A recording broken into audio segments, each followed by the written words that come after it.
म्हाडा कोकण मंडळाच्या 2025 लॉटरीला मुदतवाढ मिळालेली आहे, अशी बातमी विविध चॅनेल्समध्ये कालपासून प्रसिद्ध होत आहे आणि आज सामना वृत्तपत्रामध्ये ही बातमी वेळापत्रकासह प्रसिद्ध झाली आहे.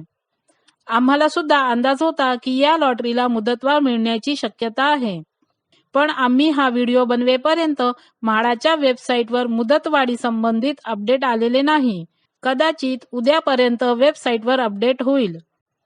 आम्ही ही बातमी वेगवेगळ्या चॅनल्स आणि वृत्तपत्रांमधून मिळालेल्या माहितीनुसार देत आहोत. ऑनलाईन अर्ज करण्यासाठी 28 ऑगस्ट पर्यंत मुदतवाढ देण्यात आली आहे आणि 29 ऑगस्ट पर्यंत पेमेंट करता येईल.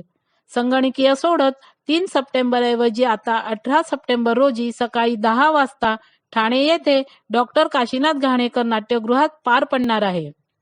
आपण आपल्या स्वप्नातील घर मिळवण्यासाठी अजूनही प्रयत्न करू शकता.